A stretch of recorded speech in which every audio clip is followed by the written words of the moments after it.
What's going on, beautiful people? Welcome back to Overthinking Understanding social, heartfelt, and informative things on the internet or shit on the internet for short.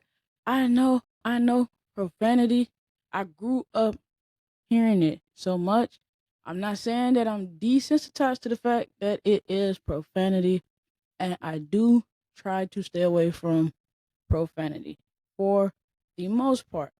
But this segment, this segment, just like everything I do, if you have not heard of the Overthinking Understanding podcast and your first time checking out Overthinking Understanding brand is to Overthinking Understanding shit on the internet, it's from the heart and I'm genuine to myself and I just wouldn't feel right naming this segment anything else but that. But let's get into the topics that we're gonna talk about for this episode. So we're gonna talk about the TikTok ban that had America going crazy. We're gonna talk about, of course, the 47th president, Donald Trump. We're gonna talk about the California fires, the New Orleans families that were affected by the terrorist attack that took place at the beginning of the year. And lastly, but not least, of course, we're gonna talk about Master Soren Simmons. If you do not know who Master Soren Simmons is, by the end of this episode, you should. An honorable mention, not because baby girl is not important enough to have a whole segment on her own.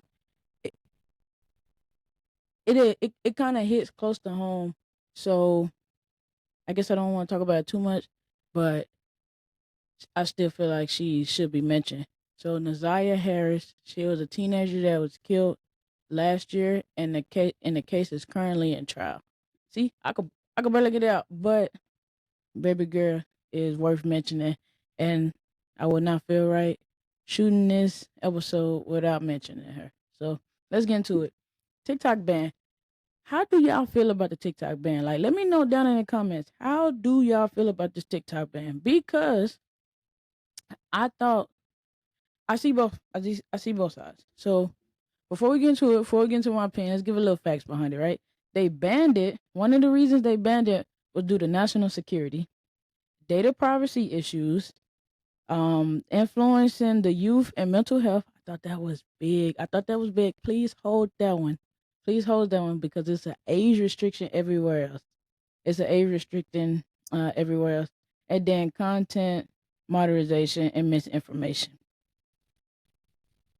I'm gonna start out of order. National security concerns. I feel like national security, personal security, privacy, all that, it's an illusion at this point. Like they see and they know everything that we got going on. Like that's an illusion. Like I don't want to try to make nobody feel uneasy, but it's an illusion. Like to feel safe and be safe and yeah, stuff is protected is an illusion. But the influence in the youth and mental health.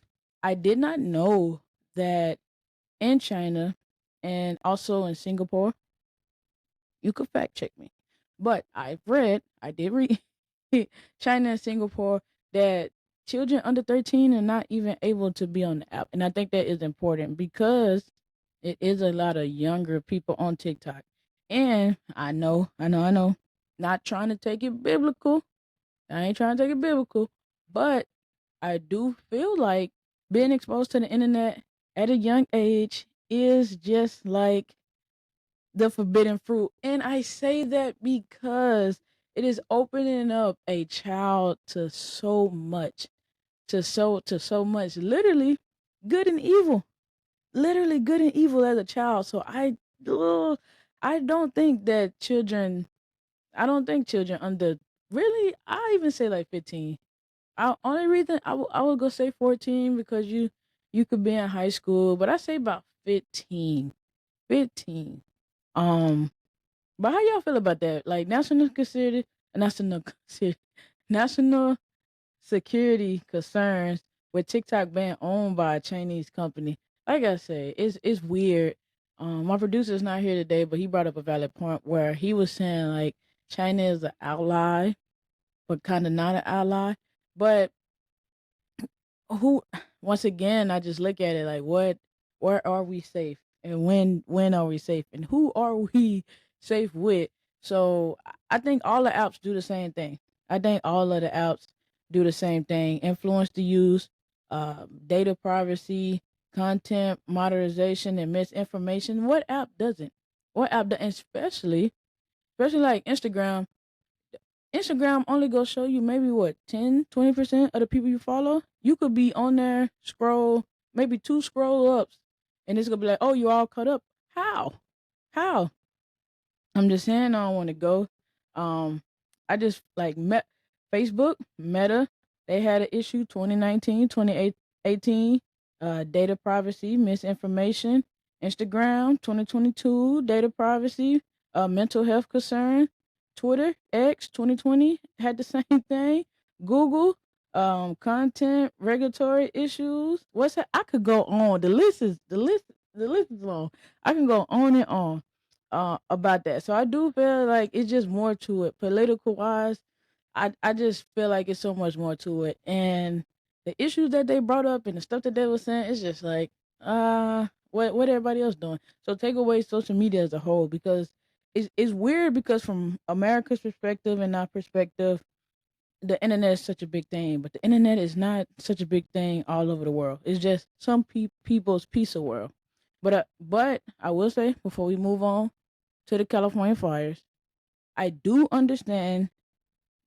I won't say I understand the content creation world because even though I make content, I am not at the level to say that it impacts anything that I have going on financially. Like I have a 9 to 5 that does that, but for the people that it does impact financially, I can understand why that was a big deal. Some people just mental health wise positively they like TikTok. And I do think it's good and bad, just like anything. You got to take the good with the bad. All right, the California, but sit on that. We go roll into the Southern California fires. January, I didn't know it ignited. I want to say January the 7th of 2025. 2020, like 7 days into the new year. And it's like, wow. As of January 20th, which is today, 59 59% of the fires is contained. I think that's amazing. I know, and I kind of spoke on it on the podcast, but I know the first responders are out there fighting it. They have prisoners out there fighting it. I tell you right now, I didn't know it was a real thing.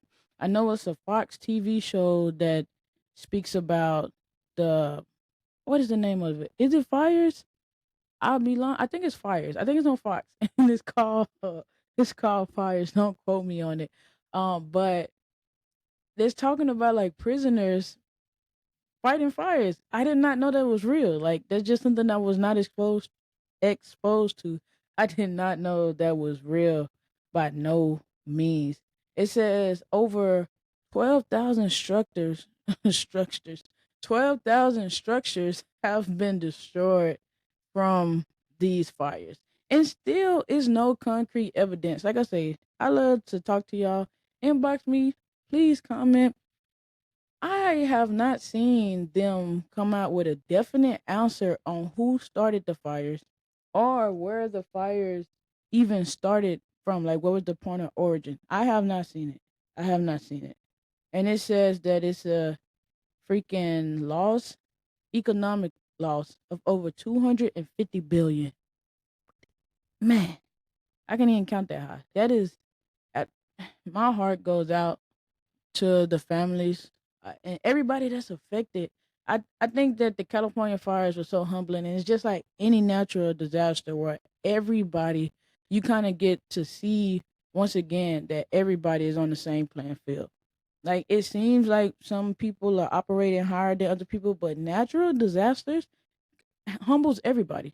Like rich people, poor people, homeless people, everybody had lives lost from all social classes.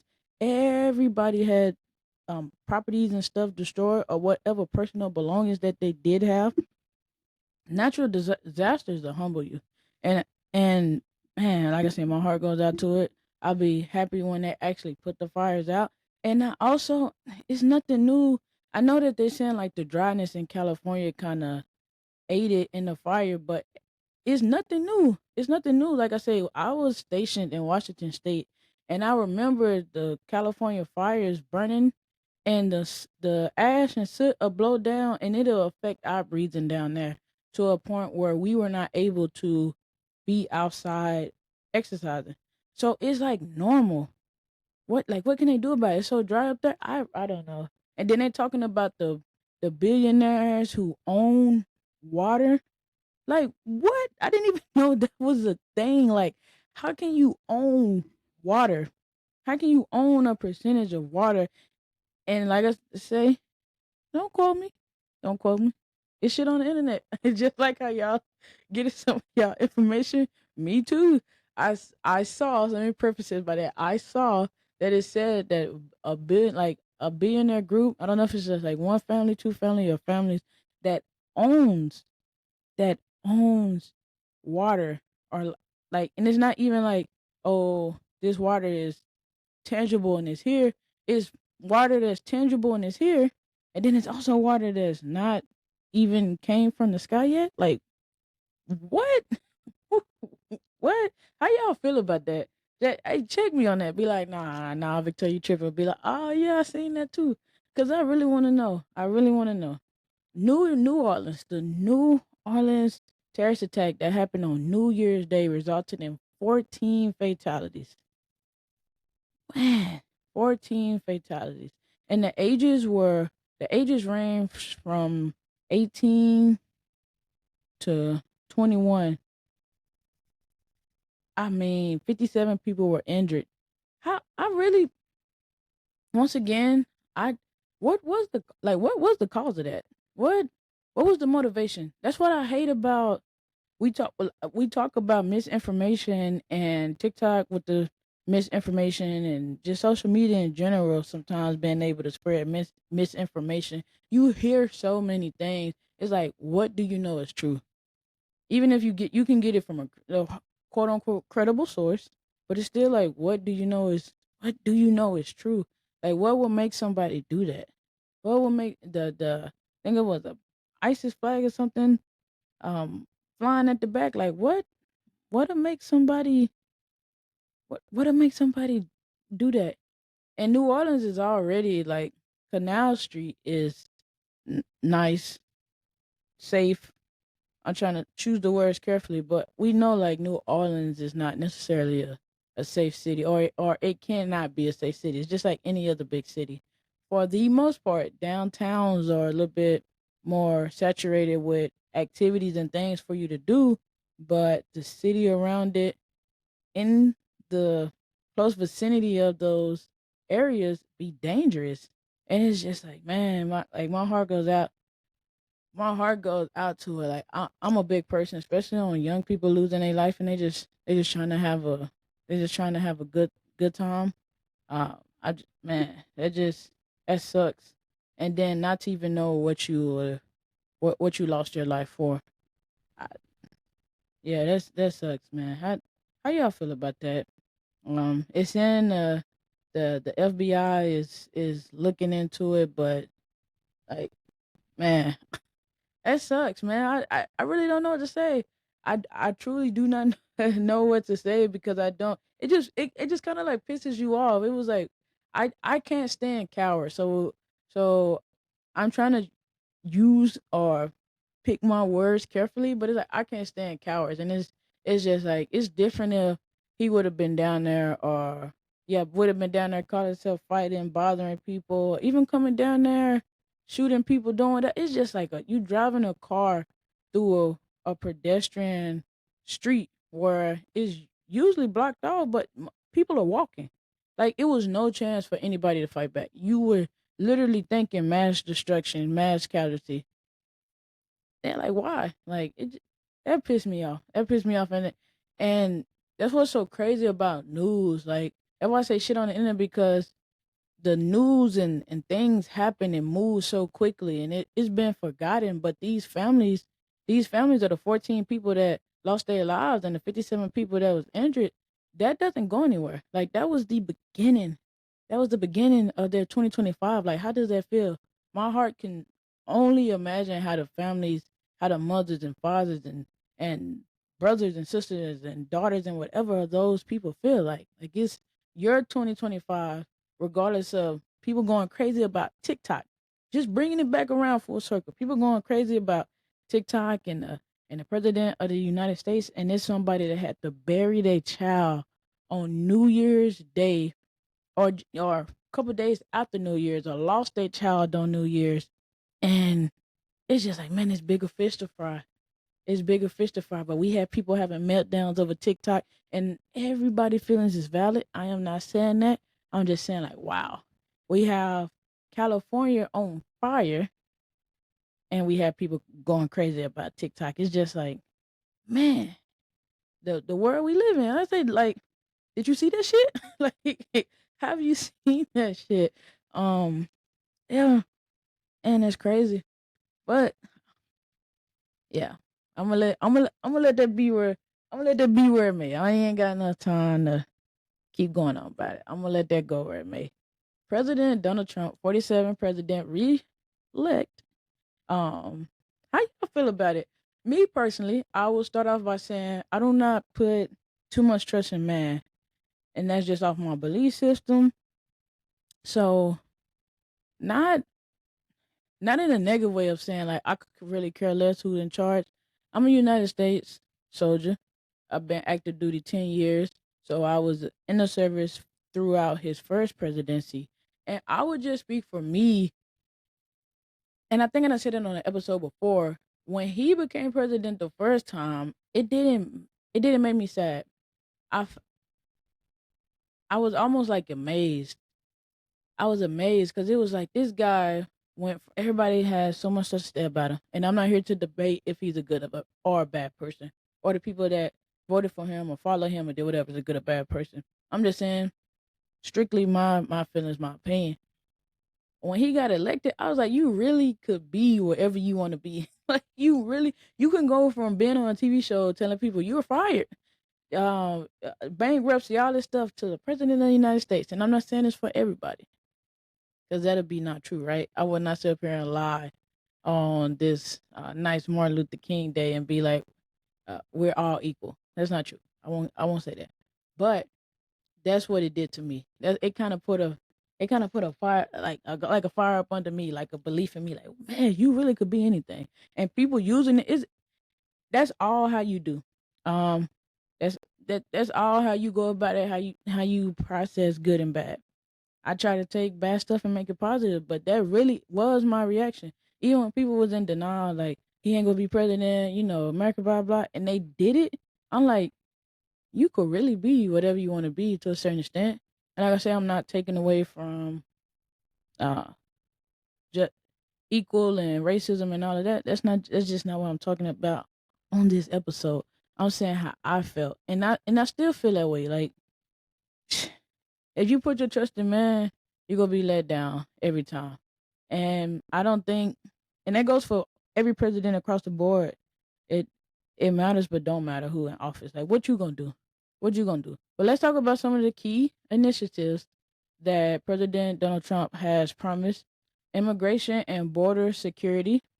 I On that note, I think that is important, but I also think, or not think, I also feel that America was built on immigration. Like, a lot of us wouldn't be here. We were literally like immigrants from other places. So that's just it always is weird to me. I do think it needs to be better controlled, but it's weird to me. Like, if somebody's escaping their living conditions to come to America to get a better life, I feel like we should give them that better life.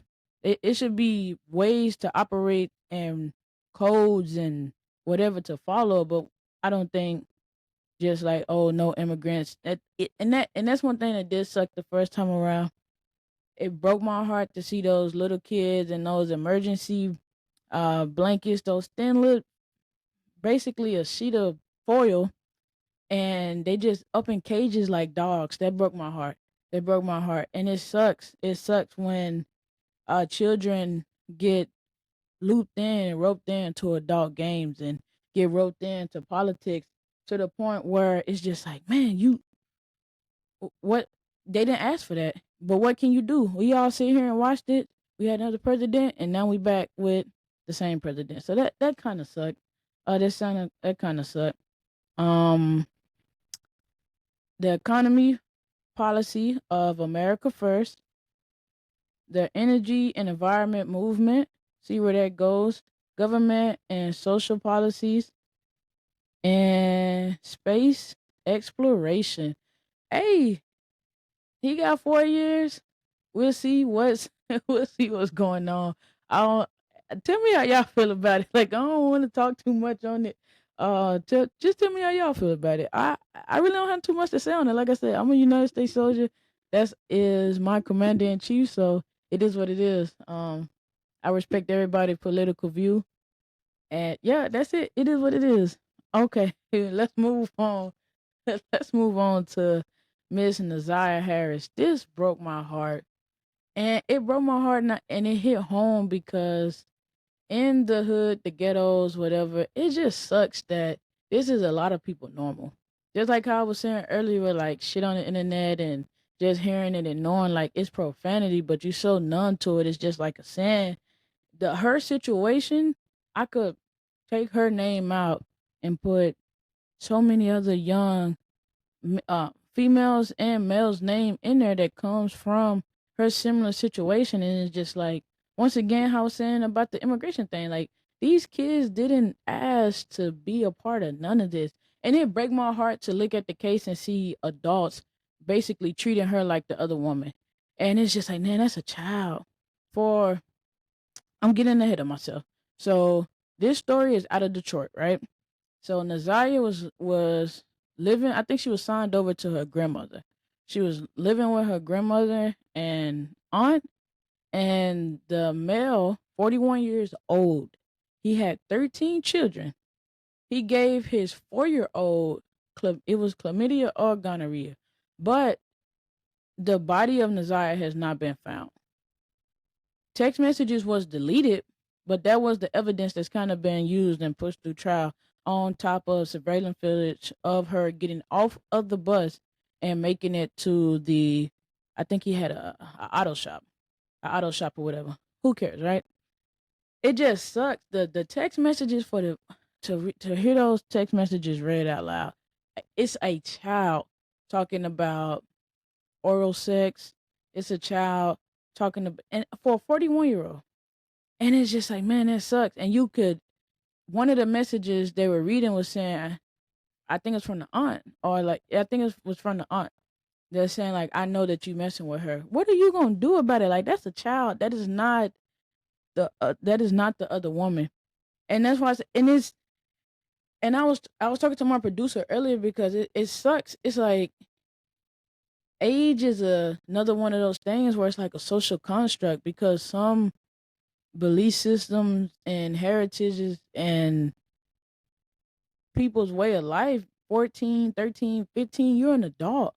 So then in that case, it would be the other woman, or even just biblically, those how young those females was. And it's just like, man, that's, man, it's just so much that goes into it. And I'm just like, man, it's just sickening. For me in my heart, it just boils down to taking advantage of people.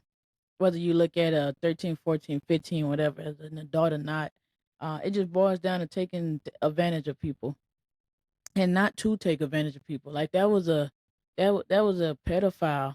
Just like the judge said it perfect. Like he groomed. He had children just to groom them, and just like she put, her heart went out to the men and women. Sorry, because they're not men and women, girls and boys that he probably has messed with that we do not know of. And like I say, for that baby girl body to um not not have been found yet is sickening. And not only was he charged with the sexual assault of Naziah, he was also charged with the sexual assault of two other girls. I know that was kind of heavy. I said I won't go talk too much about it, but I just wouldn't feel right without mentioning it. And like I say, shit on the internet. I seen it on TikTok.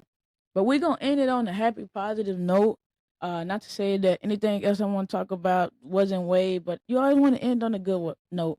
Master Sergeant Simmons.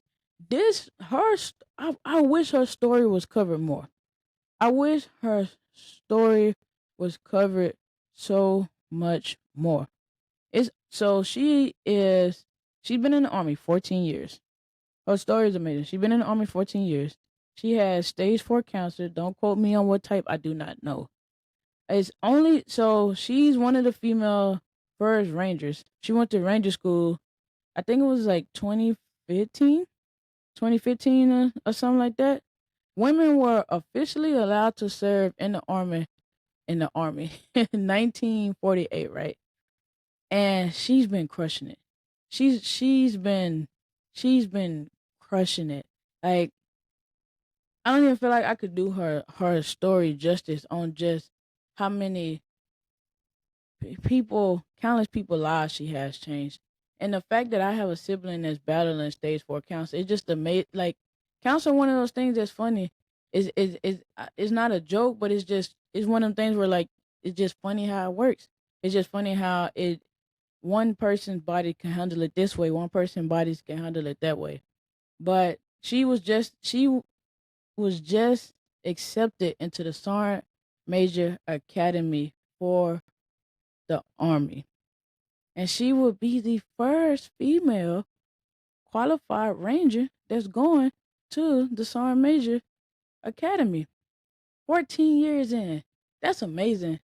I mean, that's amazing. And for those who are not very much so familiar with the Army, it's people that retire she's a E8 going into an E9. It's people that retire as an E7, E6, never even touch those heights that she done touched. And even it's people that don't get promoted to E7, E6. They 12, 13 years in the service. She's 14 years in going to the Sergeant Major Academy as the first female qualified ranger. That's amazing. Matter of fact, it got some clapping, got some applausing for her. I hope I hope y'all enjoyed this segment. How y'all feel about it? Y'all think I should keep it?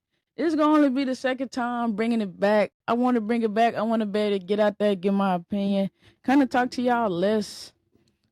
The podcast is a little bit more like how we coming to handle business.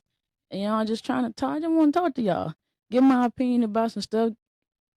Yeah, give my opinion, give my thoughts about things, and kind of opening y'all up to knowing who I am. If y'all did enjoy this video, like, share, subscribe.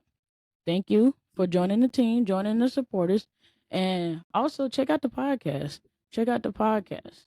We got new episodes dropping on Mondays. We got the audio for those episodes dropping on Wednesdays. And then follow us, Overthinking Understanding, Facebook, Instagram, TikTok, Lemonade, YouTube, anywhere, everywhere. But I hope y'all enjoyed it. Until next time, be genuine to yourself and kind to others.